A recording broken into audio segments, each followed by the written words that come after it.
Best moral stories. అర్జునపల్లి అనే గ్రామం ఉంది. ఆ గ్రామంలో రామయ్య, లక్ష్మి అనే అన్యోన్యమైన దంపతులు జీవించేవారు. వారికి 2 కొడుకులు. పెద్దవాడు వెంకటేశ్వర్లు, చిన్నవాడు నారాయణ. వెంకటేశ్వర్లు చదువంతగా అబ్బకపోవటంతో పొలం పనులు చేసుకుంటూ వ్యవసాయం చేసేవాడు. నారాయణ పట్నంలో మంచిగా చదువుకొని ఒక పెద్ద కంపెనీలో మంచి ఉద్యోగం సంపాదించాడు. ఒకరోజు రామయ్య, లక్ష్మి వరండాలో కూర్చుని మాట్లాడుకుంటున్నారు. వెంకటేశ్వర్లు పొలం పనులు ఎంత కష్టపడుతున్నాడో కదా. అవును లక్ష్మి, చిన్నప్పటి నుండి వ్యవసాయం అంటే ఆడికిష్టం. చదువంతగా అబ్బలేదు గాని భూమిని నమ్ముకొని బతుకుతున్నాడు. ఆడి కష్టం ఊరికే పోదులే, మనకున్న కొద్దిపాటి భూమి అయినా బాగా పండిస్తున్నాడు. ఎంత కష్టపడితే అంత ఫలితం ఉంటదంటారు కదా. మొన్న పంట బాగా వచ్చిందని చెప్పాడు.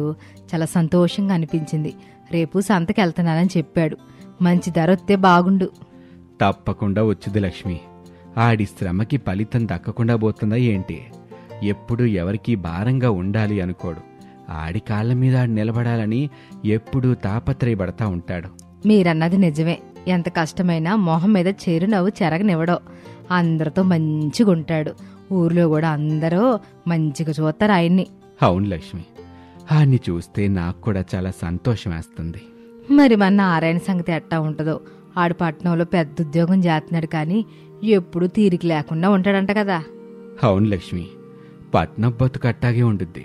పరుగుల ప్రపంచంగా ఎక్కువ కష్టపడితేనే పైకి రాగలరు. ఆడు తెలివైనోడే, కష్టపడే తత్వం ఉంది.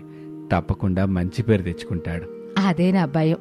అక్కడ ఎవరు చూసుకుంటారు చెప్పండి. అప్పుడప్పుడు ఆడిని చూడాలనిపిస్తుంది.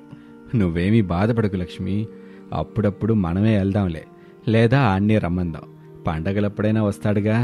అవును, మన సంక్రాంతికి వచ్చినప్పుడు ఎంత సందడిగా ఉందో. 2 కొడుకులు పక్క పక్కన ఉండుంటే ఇల్లు కలకల్లాడిపోతుంది. ఆ రోజులు మళ్ళీ ఎప్పుడు వస్తాయో కదా. వస్తాయిలే లక్ష్మి, తప్పకుండా వస్తాయి. పిల్లలు పెద్దాళ్ళు అయ్యారు, వాళ్ళకి వాళ్ళ జీవితాలున్నాయి. ఇద్దరికీ పెళ్లి చేస్తే మన బాధ్యత కూడా తీరిపోద్ది. మీరన్నది కూడా నిజమేలండి. రామయ్య, లక్ష్మి ఇద్దరూ లోపలికొస్తారు. కాలం గడిచింది. వెంకటేశ్వర్లు, నారాయణల పెళ్లిళ్లు ఘనంగా జరిగాయి.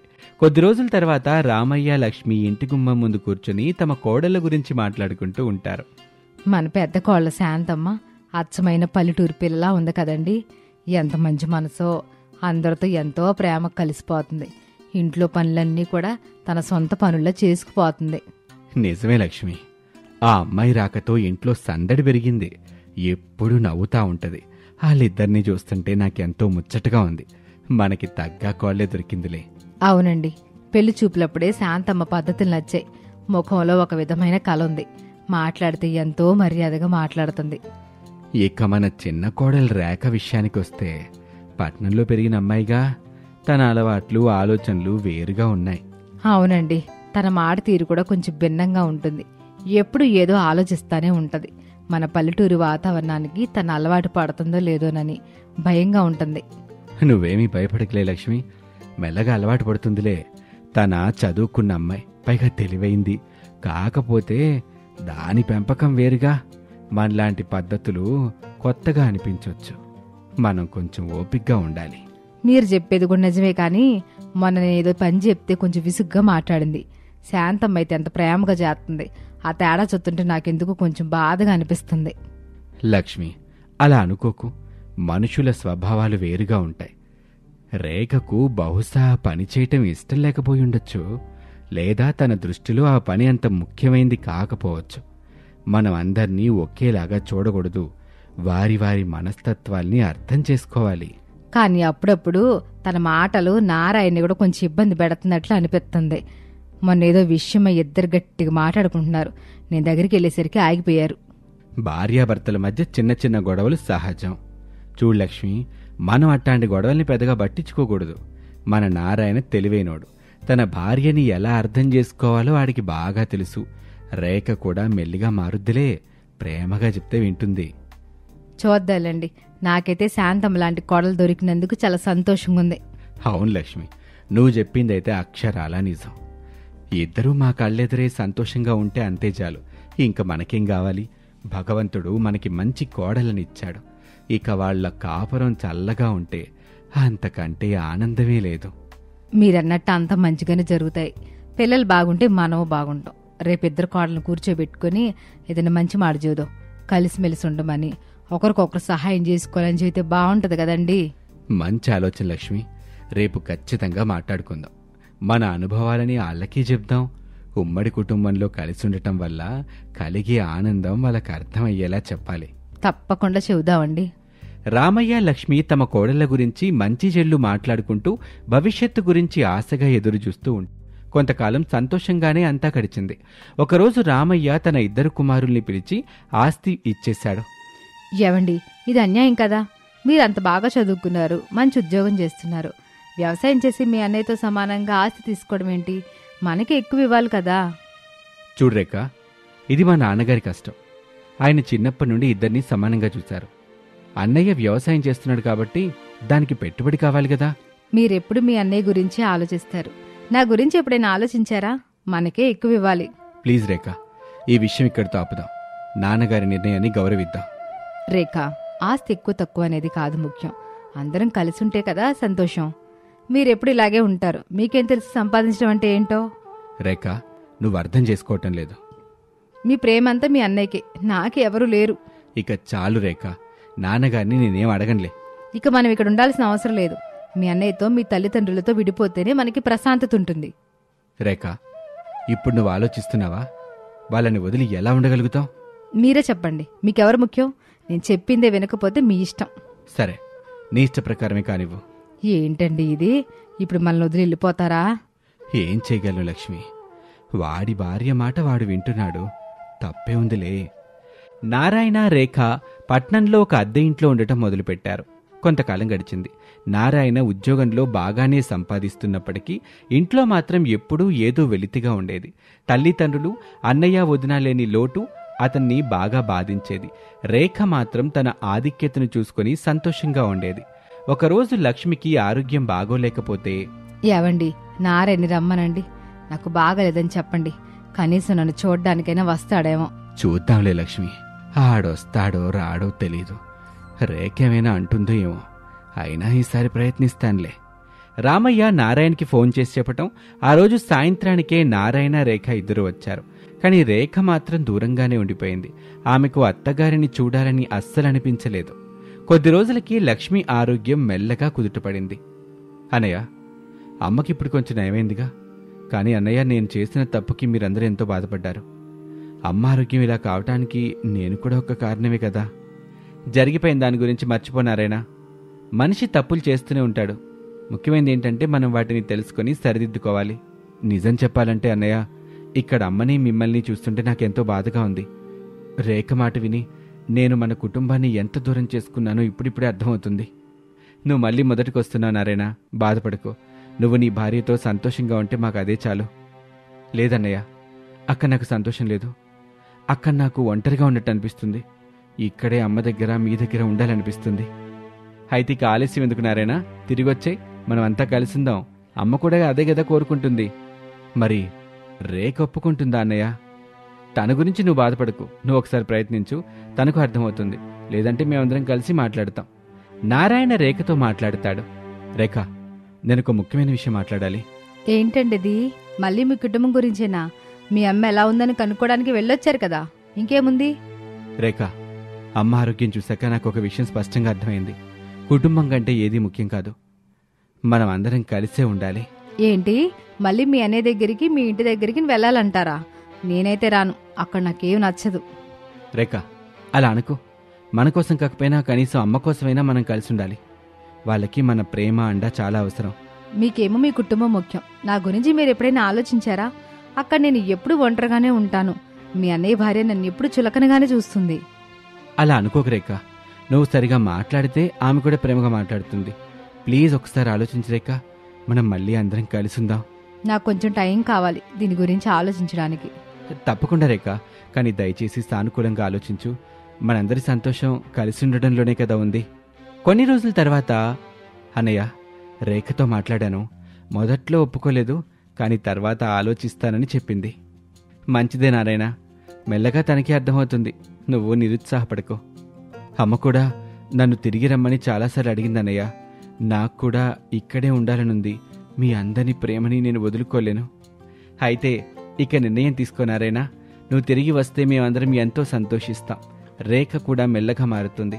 ప్రేమతో అందరినీ గెలుచుకోవచ్చు. మీ మాట నిజమే అన్నయ్య. నేను రేపు అమ్మ దగ్గరికి వెళ్ళి మాట్లాడతాను. ఆ తర్వాత రేఖతో కూడా మళ్ళీ మాట్లాడతాను. చివరికి నారాయణ, రేఖ తిరిగి తమ తల్లిదండ్రుల ఇంటికొస్తారు. అందరూ కలిసి ఒకే ఇంట్లో ఉండటం మొదలు పెడతారు.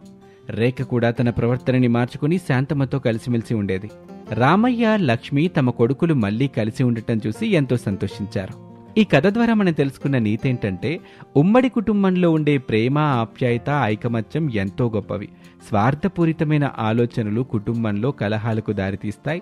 కలిసుంటేనే ఏదైనా సాధించగలమని, విడిపోతే బలహీనులవుతాయని ఈ కథ ద్వారా మనం తెలుసుకోవచ్చు. ఇది వాల్టి కథ. మరొక ఆసక్తికర కథలో మళ్ళీ కలుద్దాం. నమస్తే.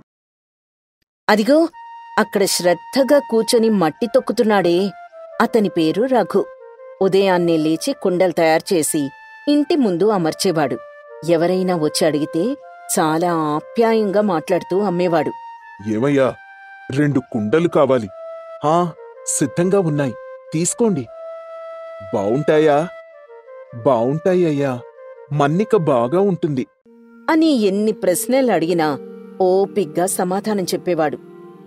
మొన్న మా పక్కింటి వాళ్ళు పట్నంలో కొన్నారు. మాసం రోజులకే పగిలిపోయాయి అంటూ ఎక్కడో జరిగిందాన్ని ఇక్కడ చూపించేవాళ్లు. కాని రఘు ఏమాత్రం సహనం కోల్పోకుండా సమాధానం చెప్పేవాడు. అయ్యా, కుండలు కొన్న తర్వాత 2 రోజులు నీళ్లలో నానబెట్టాలి అని దానికి సమాధానం చెప్పాడు. అన్నింటికీ సమాధానం తెలుసుకుని అక్కడ్నించి కుండలు తీసుకుని వెళ్లాడు.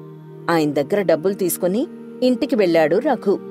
శాంతా, శాంతా అని మామూలుగా పిలిచాడు.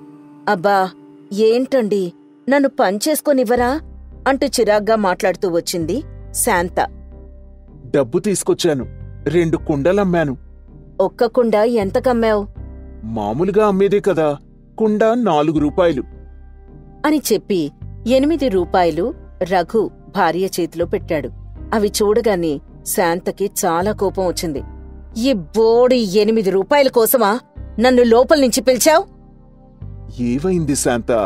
8 రూపాయలకే బియ్యం, కూరగాయలు 1 వారానికి సరిపడా వస్తాయి అంటూ మామూలుగా సమాధానం చెప్పాడు. జీవితమంతా ఇలా వారానికి డబ్బు సంపాదించాలి, అంతే కదా అని విసుగ్గా అంది. రఘుకేం అర్థం కాలేదు. అవతల ఒక్కొక్కరు ఎంత సంపాదిస్తున్నారో తెలుసా? ఒకరిని చూసి మనల్ని మనం తక్కువ చేసుకోకూడదు శాంత అని సర్ది చెప్పే ప్రయత్నం చేశాడు రఘు. తక్కువ చేసుకోక నువ్వు సంపాదించే సంపాదనకి ఎక్కువ చేసుకోవాలా ఏంటి? శాంత, మనం 2 పూట్ల తృప్తిగా తింటున్నామే, కంటి నిండా నిద్రపోతున్నాం. ఇంతకంటే ఏం కావాలి చెప్పు? తిండి నిద్ర ఉంటే చాలా. పక్కింటి వాళ్ళు, ఎదురింటి వాళ్ళు నగలు నట్రా కొనుక్కొని బాగుపడ్డారు. నువ్వు మాత్రం వారం సంపాదన అంటున్నావు అని రఘుకి కనీస ప్రశాంతత లేకుండా చెప్పింది. నన్ను చేసుకునేటప్పుడు నా ఆదాయం ఇంతే అని చెప్పాను కదా శాంత అంటూ చాలా నెమ్మదిగా చెప్పాడు రఘు. కాని శాంత మాత్రం నెమ్మదిగా మాట్లాడేది కాదు. అందరి బతుకులు బావున్నాయి, నా బతుకే ఇలా తగలడింది అంటూ ఏదో విధంగా దెప్పి పొడుస్తూ ఉండేది. రఘు మాత్రం ఊర్లో అందరికీ సమాధానం చెప్తూ అందరి దగ్గర మంచి పేరు సంపాదించుకుంటూ కుండలమ్ముతూ ఉండేవాడు. ఆ డబ్బుతో చాలా సంతృప్తిగా ఉండేవాడు. ఇలా జరుగుతూ ఉండగా ఒకరోజు శాంత ఇంట్లో వంట చేసుకుంటూ ఉండగా అక్కడికి పంకజం వచ్చింది. శాంత వదినా అని పిలవడంతో ఆమె బయటికొచ్చింది. వదినా, మా గృహప్రవేశం వచ్చే ఏకాదశికి పెట్టుకుంటున్నాం, నువ్వు అన్నా ఖచ్చితంగా రావాలి అంటూ బొట్టు పెట్టి పిలిచింది. ఏంటొదినా అలా చూస్తున్నావు? 4 మాసాల క్రితమే కదా మీరు ఇటుకల వ్యాపారం మొదలుపెట్టింది, అప్పుడే కొత్త ఇల్లా అని ఆశ్చర్యంగా అడిగింది. ఈ రోజుల్లో ఎంత త్వరగా అయితే ఎంత త్వరగా ఎదగాలొదినా, లేదంటే కుదరదు అంటూ కొంచెం గర్వంగా చెప్పింది. ఇటుక 2 రూపాయలే కదా, అప్పుడే అంత డబ్బెలా? ఈ రోజుల్లో నీతిగా నిజాయితీగా ఉంటే ఎలా కుదురుతుంది అని చెప్పి వెళ్ళిపోయింది. శాంత ఆ నూతన గృహం గురించి ఆలోచించడం మొదలుపెట్టింది. మాకంటే వెనక వ్యాపారం మొదలుపెట్టారు, అప్పుడే ఎంత ఎదిగిపోయారు, అప్పుడే కొత్త ఇల్లు కూడా కట్టుకున్నారు. మేమో ఎక్కడ వేసిన గొంగళి అక్కడే ఉంది అంటూ వాళ్ళ ఆయన మీద అక్కస్తో రగిలిపోయింది. తర్వాత రోజు ఉదయాన్నే శాంత మొగుడి మీద నోరు వేసుకొని పడిపోయింది. ఏవే, చద్దన్నం పెడతావా?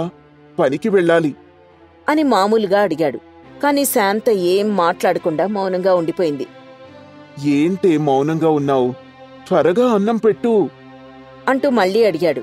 కాని ఏం మాట్లాడకుండా కోపంగా కూర్చొనుండిపోయింది. దాంతో రఘు ఇంకోసారి అడిగితే బావుండదు అని తనే చద్దన్నం పెట్టుకుని తింటున్నాడు. సరిగ్గా ముద్ద నోట్లో పెట్టుకునేసరికి శాంత వచ్చింది. ముద్దెలా తినబుద్ధవుతుందండి అనగానే రఘు తినకుండా అలానే ఉండిపోయాడు. నీకంటే వెనక వ్యాపారం మొదలుపెట్టాడు, ఇప్పుడు కొత్త ఇల్లు కడుతున్నాడు, కొంచెం కూడా సిగ్గనిపించట్లేదా అంటూ చాలా నీచంగా మాట్లాడింది. శాంత ఏం మాట్లాడుతున్నా కూడా ఒక్క మాట కూడా మాట్లాడకుండా రఘు అలాగే కూర్చుండిపోయాడు. నాసిరకం ఇటుకలమ్మి బంగ్లా కడుతున్నాడు, నువ్వు మాత్రం ఇది నిజాయితీ అంటూ అలాగే కూర్చుండిపోయావు. అత్యాశ మన పతనానికి నాందవుతుంది శాంత అని చాలా నెమ్మదిగా మాట్లాడాడు రఘు.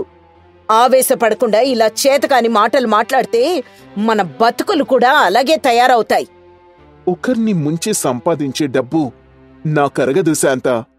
అయితే మనిద్దరం కలిసి ఉండడం కూడా కుదరదండి అని నిర్మోహమాటంగా తెగేసి చెప్పింది. రఘు ఆ మాట వినగానే అలాగే ఉండిపోయాడు. కుండలు తయారు చేయడం నాక్కూడా వచ్చు, మనిద్దరం విడిపోదాం, నీ బతుకు నీది, నా బతుకు నాది అని చెప్పేసి పెట్టే బేడా సర్దుకొని అదే ఊర్లో ఉంటున్న తన అమ్మగారింటికి వెళ్ళి అక్కడ వాళ్ళ అమ్మా నాన్న కూడా కూతురికి సర్ది చెప్పాలని ప్రయత్నించారు. కాని శాంత ఎవరి మాట వినలేదు. అమ్మగారింట్లో ఉంటూ కుండలు తయారు చేయడం మొదలుపెట్టింది. నాసి రకం కుండలు తయారు చేసేది. ధరలు కూడా చాలా ఎక్కువే చెప్పేది.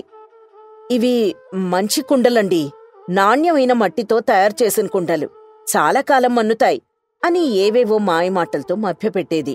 చాలామంది ఆడమనిషి కష్టపడుతుంది కాబట్టి శాంతని ప్రోత్సహించడం మొదలుపెట్టారు. అమ్మా, 2 కుండలివ్వు. 30 రూపాయలివ్వండి. అమ్మో, అంత ఖరీదా అని బెంబేలెత్తిపోయాడు ఒక వ్యక్తి. ఇది నాసిరకం కాదండి, ఒక్కసారి కుండలు వాడి చూడండి. మీ ఆయన 4 రూపాయలకే ఒక్కో కుండ ఇస్తున్నాడు. ఆయన గురించి నాకెందుకు, నేను రత్నగిరి కొండల్నించి మట్టి తీసుకొచ్చాను, చాలా బావుంటాయి అంటూ ఏదో ఒకటి చెప్పి అమ్మేది. చేతకాని మాటలు మాట్లాడుతున్నాడు, ఇప్పుడు చూడు నేనెలా అమ్ముతున్నాను అని తన గురించి తాను ఎంతో గొప్పగా చెప్పుకునేది. ఇలా కొన్ని రోజులు బాగానే జరిగింది. శాంతకి డబ్బు మీద డబ్బు వస్తూనే ఉంది. శాంతకి గర్వం తలకెక్కిపోయింది. బతకాలి అంటే ఎంతైనా సంపాదించొచ్చు, మా ఆయన ఒట్టి చవట, ఒత్తుత్తి మాటలు మాట్లాడతాడు, ఇప్పుడు ఆయనే నా దగ్గరకొస్తాడు చూడు అంటూ లోలోపల మితిమీరిన గర్వంతో ఉండేది. శాంత తల్లిదండ్రులు మాత్రం కూతురు అల్లుడు కలవాలి అని, తమ కూతురులో మార్పు రావాలి అని కోరుకుంటూ ఉండేవారు. రఘు మాత్రం ఇలాంటి అత్యాశకి పోకుండా నీతి నిజాయితీగా పనిచేసుకుంటూ వచ్చే కొద్ది డబ్బుతో జీవనం సాగిస్తున్నాడు. భర్త కంటే భార్య ఎక్కువ సంపాదిస్తుంది అని గ్రామస్తులందరూ రఘుని ఎగతాళి చేసేవారు. రఘు అలా నడివీధిలో నడుస్తుంటే అక్కడ కూర్చున్న చాలామంది రఘుని చాలా చులకన చేసి మాట్లాడేవారు. తల్లిదండ్రులు వెళ్లి కూతురుతో మంచి మాటలు చెప్పి అల్లుడి దగ్గరికి వెళ్లమని చెప్పారు. ఆయన నా దగ్గరకొచ్చి కాళ్లు పట్టుకుంటే అప్పుడు వెళ్తాను, అంతే తప్ప నేనాయన కాళ్ల దగ్గరికి వెళ్లను అని చాలా పొగరుగా చెప్పింది. ఇక చేసేదేం లేక ఆమె తల్లిదండ్రులు తీర్థయాత్రలకి వెళ్లిపోయారు. శాంత తన పని తాను చేసుకుంటూ బాగా డబ్బు సంపాదిస్తుంది. మితిమీరిన డబ్బు చాలా తేలిగ్గా రావడంతో శాంతకి ఆడంబరాలు కూడా పెరిగిపోయాయి. కాని కాలం ఎప్పుడూ ఒకేలా ఉండదు కదా. శాంత దగ్గర ఉండే ధరలు తట్టుకోలేక అందరూ మళ్లీ రఘు దగ్గరికి పరిగెత్తారు. నీకంటే కుండలెవరూ బాగా చేయలేరయ్యా, 4 కుండలు తయారు చేసి ఇంటికి పంపు అంటూ ఒక వ్యక్తి రఘు దగ్గరకొచ్చి కుండలు కొండం మొదలుపెట్టాడు. ఏ పంకజమైతే గొప్పలకు పోయి ఇల్లు కట్టిందో వాళ్ళింటి మీదికి గ్రామస్తులందరూ దాడి చేశారు. నాసి రకం ఇటుకలతో ఇల్లు కట్టుకోవడం వల్ల చాలా మంది ఇళ్లు కూలిపోయాయి. అందుకే గ్రామస్తులందరూ వాళ్ళింటి మీద దాడి చేశారు. పంకజం భార్యాభర్తలు ఆ ఊరు వదిలిపెట్టి వెళ్ళిపోయారు. అందరూ రఘు దగ్గరకొచ్చారు. ఏంటిలా వచ్చారు? ఇటుకల వ్యాపారం నువ్వే చెయ్యి రఘు. నేనా? నీకంటే నిజాయితీపరుడు ఎవ్వరూ లేరు. మట్టితో పనిచేయడం నీకు వెన్నతో పెట్టిన విద్య. అంటూ అందరూ పట్టుబట్టి రఘుని ఒప్పించారు. రఘు ఇక అప్పట్నుంచి కుండలతో పాటు ఇటుకల వ్యాపారం కూడా చేయడం మొదలుపెట్టాడు. వ్యాపారం 3 పువ్వులు 6 కాయలుగా సాగింది. రఘు పట్టిందల్లా బంగారమైంది. లాభం మీద లాభం రావడం మొదలుపెట్టింది. కాని రఘు మాత్రం ఎలాంటి తేడా లేకుండా అభిమానంగా ఆప్యాయంగా మాట్లాడుతూ ఉండేవాడు. ఏంటమ్మా 4 కుండలా? రేపు తీసుకొనొస్తాను, మీరు వెళ్ళండి అంటూ చాలా నెమ్మదిగా మాట్లాడేవాడు. శాంత వ్యాపారం మాత్రం పూర్తిగా దెబ్బతింది.